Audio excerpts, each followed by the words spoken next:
Welcome to the home of the USDA Forest Service Migratory Raptor program.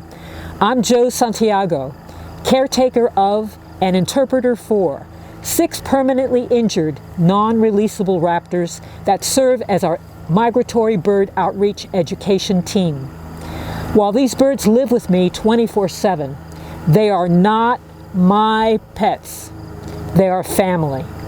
They are my friends, and certainly my teachers, but never my pets. Although I often refer to them as my boys, I don't own them and wouldn't want to. Their very wildness is one of the things about them I treasure most. It is a singular privilege to work and live with them. With me is the Raptor program assistant and videographer, Dylan Lewis. Hello everyone, my name is Dylan Lewis and this is Isaiah, our eastern screech owl. And this is Takikas, called Ty for short, our red-tailed hawk. This video, called Our Boys and Their Stories, is a 6-episode video with an episode dedicated to each of the raptors of the Migratory Raptor program team. As humans, we all have stories, and those stories have value. It's through our stories that we learn about ourselves and each other. These stories help us grow, make us stronger, and give us hope. They can give us exactly what we need, just at the right time. Raptors are more like human beings than you would think. Each has a unique individual personality, as we do. They also have stories and much to teach us. Red-tailed hawks and other raptors communicate as humans do, or I should say used to do. If you are skilled at reading body language, which is the major avenue of human communication, you can also communicate with raptors. If, however, your major mode of communication is texting and or emailing, you are out of luck and you are also missing the majority of the information provided to you through nonverbal communication with other people. Ty's story with me began years ago when he was about 6 months old. It took only 40 days from the time Ty hatched out of his shell, and this is an example of a red-tailed hawk egg, for him to become a full adult and leave the nest. Red-tailed hawks are not built for speed like falcons, or stealth like accipiters and owls. Red-tails are all about patience. They hunt their prey while soaring effortlessly in the sky or patiently perching on a limb of a tree, very likely near an open area or a roadway. The roadway is their buffet. There they wait for the special of the day, furred, scaled, or otherwise. Ty saw his lunch scurry or slither across the road, and he flew after his prey and was hit by an oncoming vehicle. The person who accidentally hit Ty took him to a veterinarian who was a raptor specialist. The vet determined that while no bones had been broken, the damage done to his shoulder was permanent and Ty would never fly again. The doctor knew I had the required U.S. Fish and Wildlife Service permit and education that allowed me to possess unreleasable raptors and asked me if I'd take Ty as an education bird. I was on the road to pick up Ty the next day. That was 24 years ago. Red-tails have been known to live for 30 years, so he's my old guy. One of my favorite stories I like to tell about Ty is a story about communication. Ty had a thing or two to teach me about good communication. So this was way back when I first had Ty, and I had him out in the woods. I had him up on a mountain where I was doing some research for my master's degree. And we were in a research plot, and I had him tied to a long line so he could move around and jump from tree to tree and do whatever he wanted to do while I was working doing my research. Oh, did you see that? That's rousing. That's body language, which means in Raptor language, it means I feel good, I'm comfortable, this is all okay. Very important body language. Anyway, so we're out there in the research plots, and all of a sudden I saw this rainstorm coming. And you know, we've all been around those rainstorms where we see a wall of rain coming on. And what do we do as human beings? We panic. We go into panic mode, like the worst thing that can possibly happen is to get wet. So, being a human, I went into panic mode. I'm rushing around, grabbing all my instruments, and then I go to get Ty, and I put my arm out to him, and he gets on my arm. Of course, I had a glove on. He gets on my arm, and then he climbs up, he catches on my hair, and climbs up and is on the top of my head. And he's standing there on the top of my head, and he's looking all around. And you might wonder why he's on the top of my head. Well, everything makes sense in nature, and this did too. He's up there because it's the tallest thing around he can get up on, and he's checking out to see where the danger is coming. Because I read his body language, he also reads mine. And because I was moving around in this erratic, fast way, jerky movements, he was reading that as danger. So he was up there looking for danger. And he's jumping up and down, and he's waving his good wing, and here comes 3 men in a pickup truck, and by that time it's raining. They're in this pickup truck, and they slow down as they pass me. And they all point to me, and they have their mouths open like, and they don't stop, don't ask if I need help, they just keep right on going. And then I realized, okay, so I was using the incorrect language. I was conveying to him danger when there was no danger. So I immediately calmed down. I offered him my arm. He got on my arm, and everything was okay. And get this, he has these really sharp, powerful talons, super sharp. All that dancing he did on the top of my head, he didn't scratch me, not even the least amount. They can be very, very gentle when they wish to me. But anyway, that's how stories get started. You know, those guys probably went back to town and told a story where there's this woman way up on the mountain, and she's got an eagle on her head, and she's probably dead by now. But that's, you know, Ty reminded me to be mindful of what I'm communicating and how important nonverbal communication is. That's the core of communication for them and for us. So, Joe, you never told me the story that you just told right there. How often did you take Ty up to the research plots? Well, I had to go check my research stations several times, maybe 3 to 4 times a week, and I took him every single time. And I'll tell you how that came about.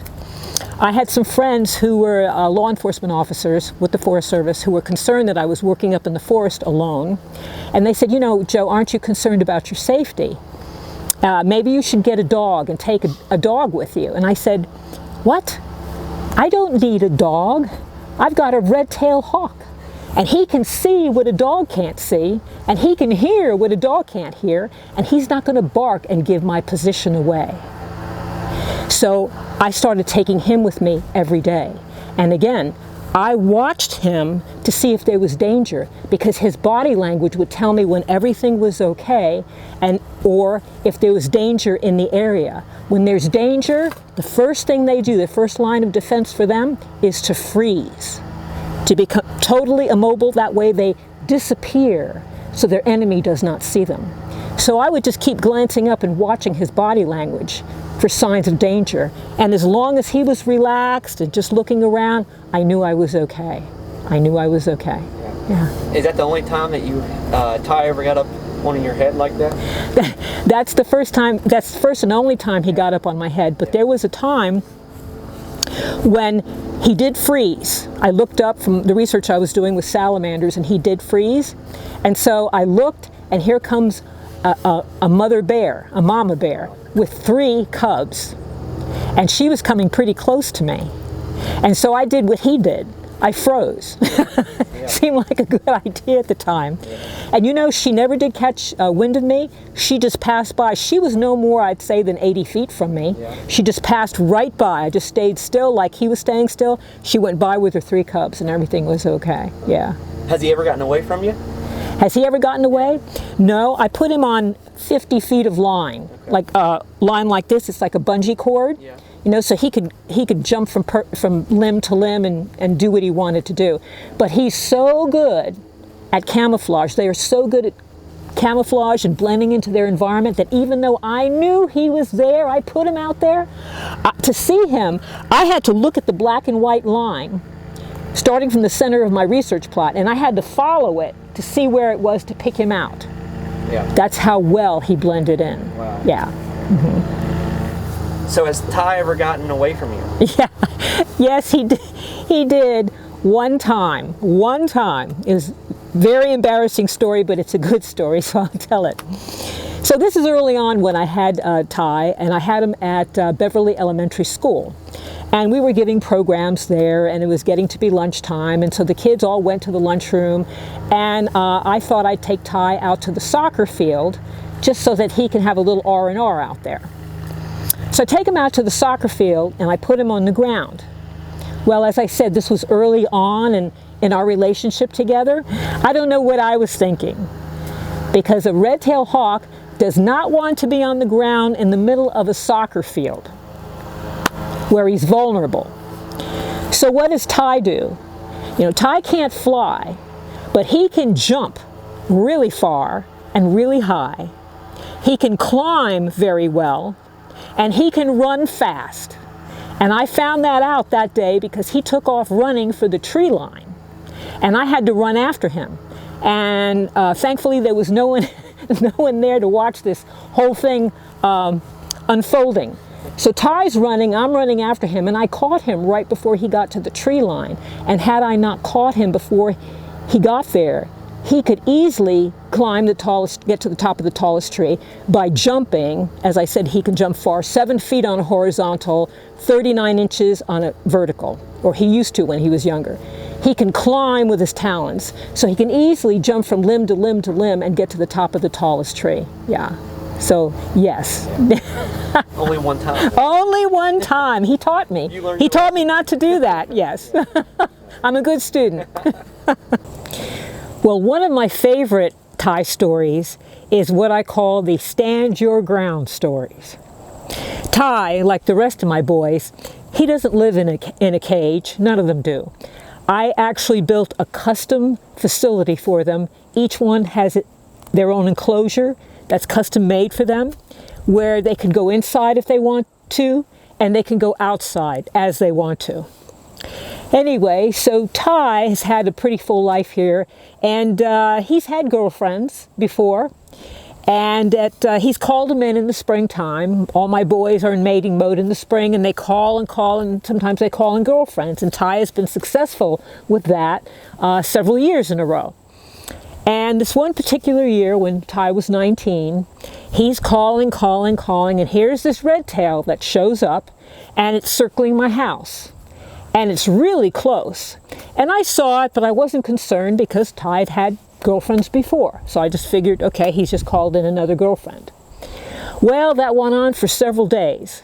And then one day when I go out to feed Ty, I go out there and I see Ty in his outdoor area, and he's standing really still. And I noticed that on his good wing, he has blood, and all the flight feathers, the long feathers, have been ripped out, and they're strewn all over the ground. And at first I thought, wow, some predator up here, because I have bear and coyote and everything you can think of. I thought some predator had gotten into his enclosure.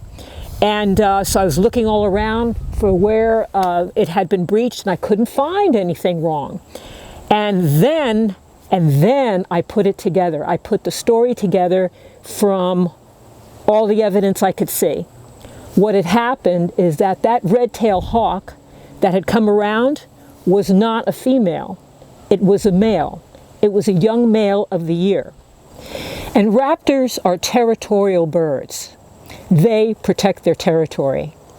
So this red tail flew down, put its talons through the one layer of polypropylene netting that was around Ty's outdoor enclosure. He was challenging Ty to a fight. Ty, all he had to do was stay back on his perch. There's plenty of room inside his enclosure for him to stay back.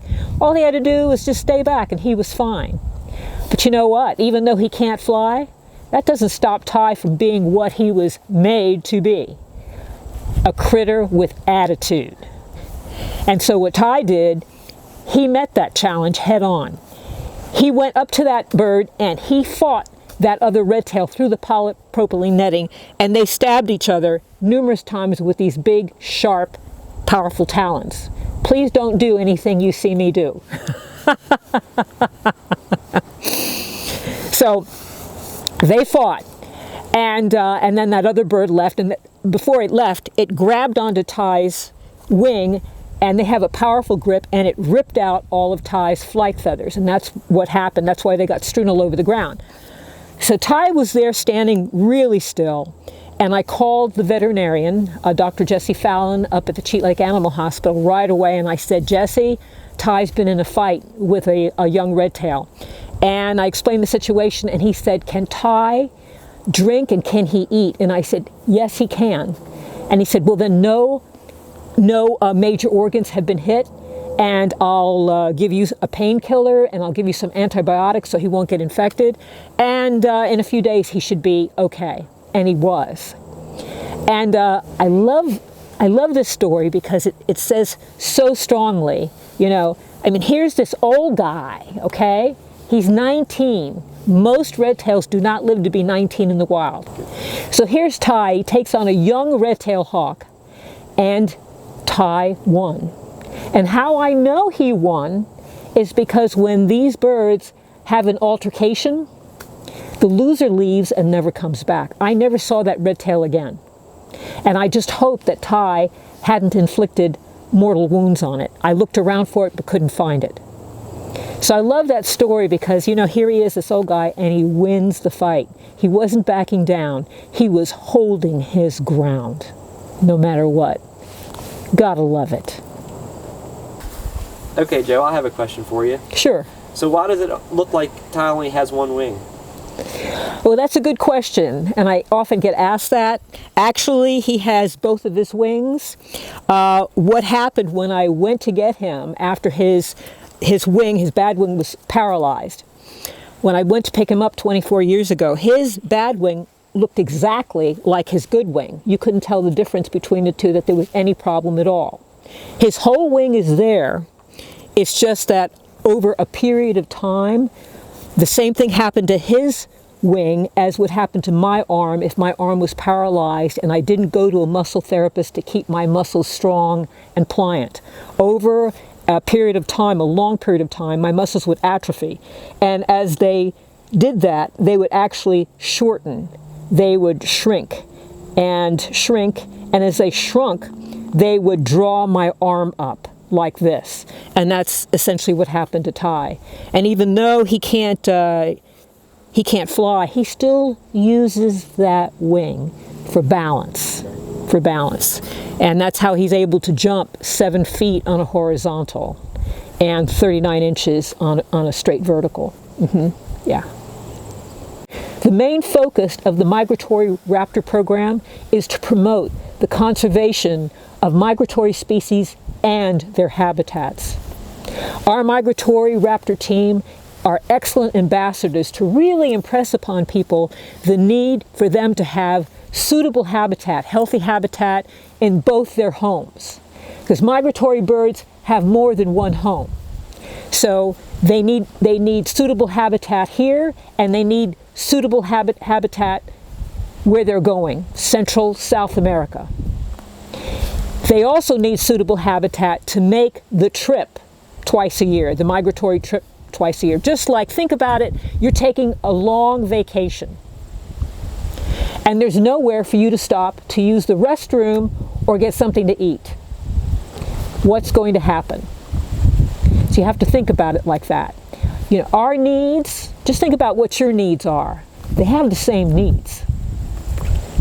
So we have to make sure that we protect them and their habitats if we want to keep enjoying them for many, many years to come. Over the years, I've learned a lot from my boys. Raptors never quit. Never give in. Never give up. There's a message there for us all.